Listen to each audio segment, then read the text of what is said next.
কিভাবে শাস্তি দেবে এই কথাগুলো আরবিতে ছিল। আপনারা বুঝেছেন কেউ? আলেমরা ছাড়া আমার মনে হয় কেউ বোঝার কথা না। হযরত ওমর এই সমস্ত আয়াত দিয়ে নামাজ পড়ালে কান্নার আওয়াজ পাওয়া যেত 2-3 কাতার দূর থেকে। আর আমাদের কান্নার আওয়াজ আসবে কি? আমরা তো বুঝেই না কি বললাম। ওখানে অপমান সূচক কিছু শব্দ ছিল। খুযুহু ফাগুল্লুহু সুম্মাল জাহিমা সাল্লু। আল্লাহ তাআলা বলবেন অপরাধীদেরকে ধর, এদেরকে ধর। শব্দটা দেখেছেন? খুযুহু ফাগুল্লুহু, অপমানজনক শব্দ। ধর এদেরকে ধরার পরে শেষ করে দেবেন না। পুলিশ মানুষকে ধরে দাও তো হাত ধরে অথবা ধোয়া এই হ্যান্ডকাপ দিয়ে নিয়ে যায়। আল্লাহ বলেন সুম্মা ফি সিলসিলাতিন যারউহা সাবউনা যিরাআন ফাসলুকু। এদেরকে শুধু ধরলে হবে না, 70 গজ শিকল দিয়ে বেঁধে ফেলে, এরপরে ধাক্কা দিতে দিতে জাহান্নামের দিকে নিয়ে যায়। এই মানুষগুলোকে যে জাহান্নামের দিকে নিয়ে যাওয়া হবে, এই কথাগুলো নামাজে দাঁড়িয়ে যদি আপনি মনে মনে করতে পারেন, আমার অবস্থাও যদি ওইটা হয়, না কান্না এমনি আসবে, এটা তো বুঝে থাকে। কোরআনে কারীম জানিয়েছে ওয়াইদা সামিউ মা উনসিলা ইলা রাসূলি তারা আয়ুনাহু তাফিদু মিনাদ দাম'i মা আরাফু মিনাল হক ইয়াকুলুনা রাব্বানা আমান্না ফাকতুবনা মা'আশ শাহিদিন। সূরা মায়েদা 7 নম্বর পারার 1 নম্বর পৃষ্ঠার 1 নম্বর লাইনে 83 নম্বর আয়াত তাফসীরে ফিজরার কোরআনে পাবে। সাজ্জাদ বুজুর্গ লিখেছেন, আল্লাহ পাক বলেন, হে নবী, যখন আপনি কোরআন তেলাওয়াত করবেন ওদের সামনে, পুরা কোরআনের মর্ম মানে যদি বুঝে থাকে, উপলব্ধি করতে পারে যে আল্লাহ কি বলতে চায় আর আমি কি করি, এটা যদি ওদের বুঝ শক্তি থাকে, বোঝার মতো অনুধাবন করার মতো যোগ্যতা থাকে, আপনি ওদের চোখের দিকে তাকিয়ে দেখবেন ওরা কাঁদতেছে। মনের অশান্তি ওদের চোখ দিয়ে কোরআনের আলোচনা শোনার পরে কখন যেন পানি চলে আসবে, ওরা নিচে উঠে পাবে না। এটা আমার বোঝার মতো আপনার যোগ্যতা তো থাকে না।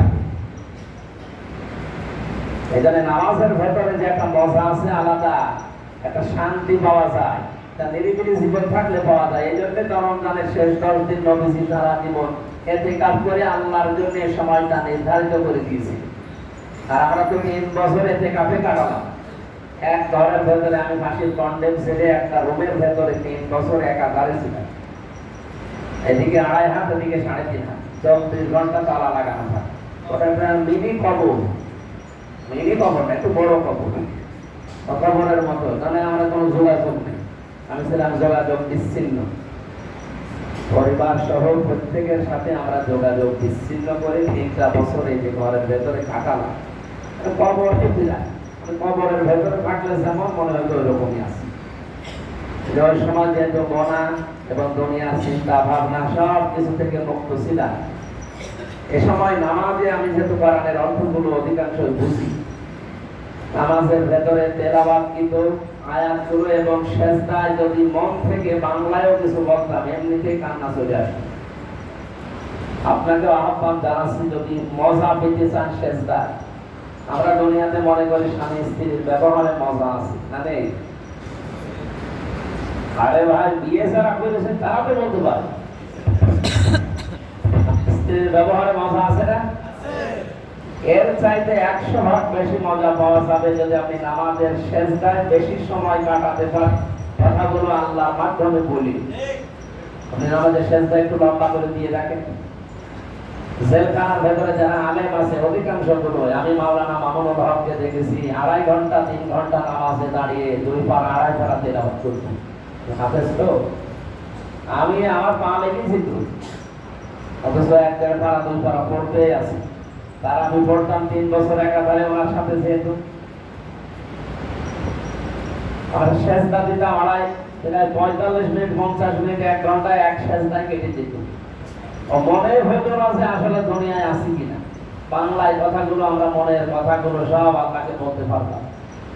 এখানে একটা মাসলা বলা হয়, যারা আরবিতে কথা বলতে পারেন না বা বোঝেন না আরবি, বাংলা ভাষায় যেটাই বলতে চান সেজদায় বলবেন। নামাজের পরে হাত তুলে মোনাজাত না করে সেজদায় যেয়ে নফল নামাজে অথবা সুন্নত নামাজে বাংলায় আপনার মনের কথাগুলো আবেগ দিয়ে কান্না জড়িত কণ্ঠে যতক্ষণ পারে অন্তত 35 মিনিট 40 মিনিট আধা ঘন্টা 1 ঘন্টা বই বসা, কারণ সেজদায় থাকলে আল্লাহ সবচেয়ে বেশি খুশি হন আর আপনিও একটা আলাদা মজা পাবেন। গ্রামের যারা ছিল ওদেরকে বললাম যে দোষ তো এদের না, এই যে 200 মানুষ নামাজ পড়ে আর ইমাম সাহেব, এই দোষ আমার। আমি সারা দেশে কোরআন প্রচার করে বেড়াচ্ছি আর আমার বাড়ি অন্ধকার। না, এদেরকে আগে জানাতে হবে যে আসলে নামাজটা কি। এরা যদি সত্যি নামাজ কি জানে ওদেরকে তখন আর পিটানো লাগবে না, এমনি এসে নামাজ পড়বে। তাই জন্য নিজে যা উপায় করেছিলাম, আর আমি তো জানেন আকিস গ্রুপে ছিলাম, বাংলাদেশের ওরা 3 নাম্বার ধর্ম, ওদের কাছ থেকে টাকা নিয়ে একটা মাদ্রাসাও তৈরি করেছিলাম গ্রামে। জেলে যাওয়ার পরে ওটা তো অটোমেটিক বন্ধ হয়ে গেছে, কারণ ওটা চালাতে তো টাকা লাগবে, কেউ তো টাকা দিত না, টাকা সব আমার। আমি যারা দেশ থেকে গুছিয়ে নিয়ে আসতাম সব ওখানে ঢালতাম। এই নিয়ম করেছিলাম যে যত খরচ লাগে শিক্ষক ছাত্র আর যারা খাবে সব দেবো আমি একা, অন্তত বাইরের লোক দরকার নেই। আমার এই গ্রামের আশপাশে যারা আছে তারা যেন নামাজটা জানে। 2 জন নামাজ পড়ে একটা লক জানা বলে, বাইরের কোনো কেউ যদি এসে দেখে যে আমি রামদার মা নিজের মসজিদে 2 জন নামাজ পড়ছে, আমার ওয়াজ করবে, আমার ওয়াজ শোনা বাদ দিয়ে দেবে না। নবীজি তাবলীগ শুরু করেছিলেন, দাওয়াত দেওয়া শুরু করেছিলেন নিজের স্ত্রী থেকে। কোন জায়গা থেকে? কথা বুঝতেছে? আজকের যে তেলাওয়াত কিন্তু আয়াত সূরা ইউসুফের 108 নম্বর আয়াত, আল্লাহ তাআলা বলেন কুল হাদিহি সাবিলি আদউ ইলাল্লাহ, কেন যে আপনি বলেন এইটাই আমার পথ, এইটাই আমার, কথা বলেন না কেন? এইটাই আমার পথ। এই পথ কি? আদউ ইলাল্লাহ, আমি মানুষকে আল্লাহর দিকে ডাকি। তাহলে আল্লাহর দিকে মানুষকে ডাকা এই পথ রাসূলের, কার? সাধারণ মানুষের পথ এটা না। আলা বাসীরাতিন, আমি বুঝে শুনে ডাকি, আমি আন্দাজে ডাকি না। আমি সব জ্ঞানে স্বেচ্ছায় বুঝে শুনে চিন্তা ভাবনা করে মানুষকে আল্লাহর দিকে ডাকি। এতটুকু বলে আল্লাহ আয়াত শেষ করেন, আনা ওয়া মান ইত্তাবাআনি, এই পথ তো আমার এবং আমাকে যারা কিয়ামত পর্যন্ত অনুসরণ করবে, আমার উম্মত বলে যারা দাবি করবে, তাদেরও এই কাজ, তারা আল্লাহর দিকে মানুষকে ডাকবে। তাহলে আমাদের আজকে থেকে মরণ পর্যন্ত ডাক দেওয়া লাগবে মানুষকে, কার দিকে? আল্লাহর দিকে। আমরা বাবার দিকে ডাকি না, আমরা নেতার দিকে ডাকি না, স্বামীর দিকে ডাকি না, পীরের দিকে ডাকি না, আমরা ডাকবো কার দিকে? আল্লাহর দিকে।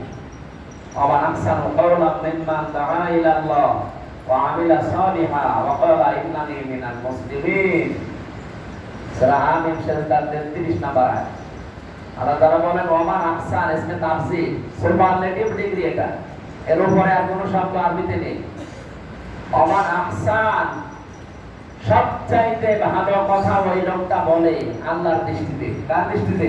আল্লাহর দৃষ্টিতে। মানে পৃথিবীতে যত মানুষ যত কথা বলুক আর যত বড় লোক হোক, সবচাইতে ভালো কথা আল্লাহর দৃষ্টিতে ওই লোকটা বলে যে লোকটা আল্লাহর দিকে মানুষকে ডাকে। কার দিকে? আল্লাহর দিকে। যারা আল্লাহর দিকে ডাক দিচ্ছেন তাদেরকে আমরা ধন্যবাদ জানাচ্ছি, শুকরিয়া জানাচ্ছি আপনাদেরকে। ওয়ামিলা সালিহা, আর ভালো ভালো কাজ করে। কি করে? ভালো কাজ কি? নামাজ পড়া, রোজা রাখা, জিকির করা ভালো কাজ নাকি? পৃথিবীর ময়দানে সবচাইতে ভালো কাজ হচ্ছে মানুষের সাথে ভালো ব্যবহার করা। মানুষের সাথে কেউ যদি হাসি মুখে কথা বলে তার একটা সাদকা দেওয়ার সওয়াব হয়।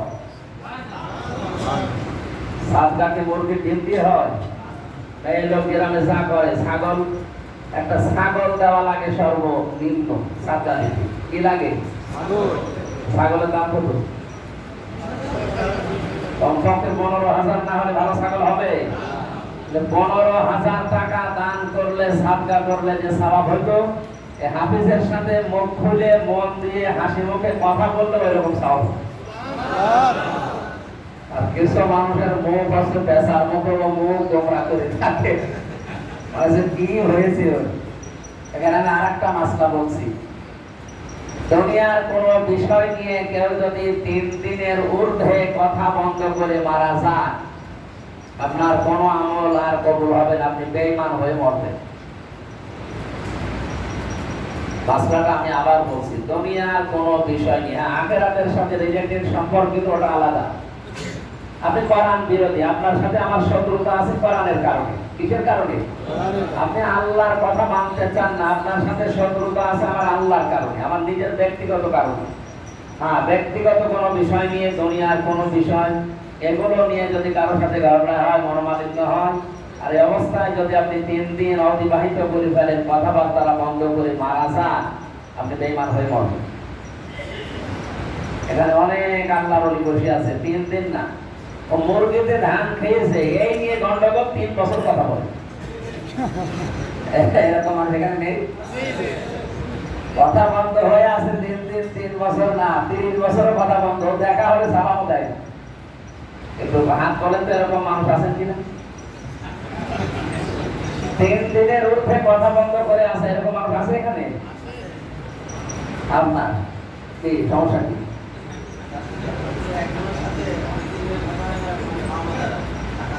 ও টাকা দেয় না, তো দুনিয়ার বিষয় হবে না। ওই তো দুনিয়ার বিষয়, এটা আল্লাহর সাথে সম্পর্কিত বিষয়। ওরা টাকা দেয় না, পাওনাদার, এই জন্য কথা বলে। হ্যাঁ, ঠিক করে ভাববেন। আর কি আপনার কি? ও একই অবস্থা, সব গন্ডগোলে টাকা নিয়ে। অনেকে আমার রাগ করে প্রেমিকার সাথে কথা বলে, এইটা ঠিক আছে, প্রেমিকার সাথে কথা বলার দরকার নেই, ওটা আরো হারাম করে দেবে। কেউ কেউ কসম কাটার আর জায়গা নেই, শেষে প্রেমিকার মাথায় হাত দিয়ে বলে আল্লাহর কসম করে বলছে। আরে ওর মাথায় হাত দিয়ে তো হারাম, কিসের কসম দিচ্ছি? বলে আল্লাহর কসম করে বলছে আমি তোমাকে ভুলে যাবো না। প্রথম কাজই করেছে হারাম, এরপরে বাকিটা কি? কসম দিয়েছেন আপনি মানুষের মাথায় হাত দিয়ে। কসম দেওয়া জায়েজ আছে শুধু আল্লাহর নামে। কার নামে? আগে যে কাজটা করলেন, যার মাথায় হাত দিলে, লোকের মেয়ে। কার মেয়ে? কথা বলছে না, ও মেয়েকে আপনার নিজে? নিজের মেয়ে হলো প্রাপ্তবয়স্ক হয়ে গেলে তার মাথায় হাত দেওয়া যায়। আর লোকের মেয়ের মাথায় হাত দিয়ে আল্লাহ মানে কসম কাটছে। যতগুলো চোর ওই প্রেমিকার হাতের নিচে পড়বে ততগুলো গুনাহ হবে। এরকম কাজ জীবনে যারা করছেন এখনই থামে, তাকে মাসলা বলা ঠিক হলো। এলাকায় সব নেই মনে হয়। তাহলে মাসলা আমি 2টা বলেছি। 1 নম্বরে যারা দুনিয়াবি কোনো বিষয়, এনারা কি 2জন কথা বলে না, অনেক কি বিষয় নিয়ে? টাকা দেয় না, তা এটাকে আখিরাতের সাথে সম্পর্কিত না দুনিয়ার? হবে না। আপনারা এরকম মনোমালিন্য যাদের সাথে আছে, আমি আশা করছি এখান থেকে মিটিয়ে বাড়ি যাবেন। আমি এবার ঈদের নামাজ পড়িয়েছিলাম আমাদের হালসা ঈদগাহ ময়দান। সাথী সাহেব যেহেতু অসুস্থ, বিছানা করে মনে উঠতে পারে না ভালো, এলাকার লোকজন আমার ধরে নিয়ে গিয়েছে। তো ওখানে আমার এই মাসলাটা সর্বশেষ ছিল। যারা এখানে কথা বন্ধ করে আছেন 3 দিনের, এই ঈদের দিন শুধু খুশি হলে হবে না, আল্লাহকেও খুশি করা লাগবে। সুতরাং দুনিয়াবী বিষয় নিয়ে যারা জমি জায়গা বলেন, অর্থনৈতিক বিষয় বলেন, পারিবারিক কোনো বিষয় নিয়ে, এরকম কোনো বিষয় নিয়ে যাদের ঝামেলা আছে, আজকের এই ময়দান থেকে মিটিয়ে বাড়ি যাওয়া লাগবে। ঈদে এবার কাজ হয়েছে।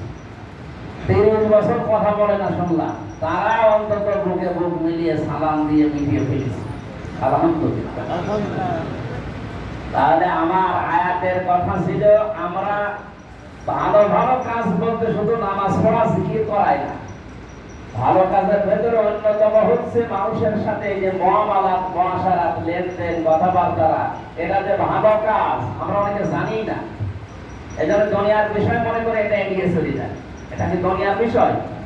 সব আখিরাতের সাথে সম্পর্কিত। এই জন্য এই বিষয়টা খুব সেন্সিয়ার থাকা লাগবে, সেন্সিটিভ থাকা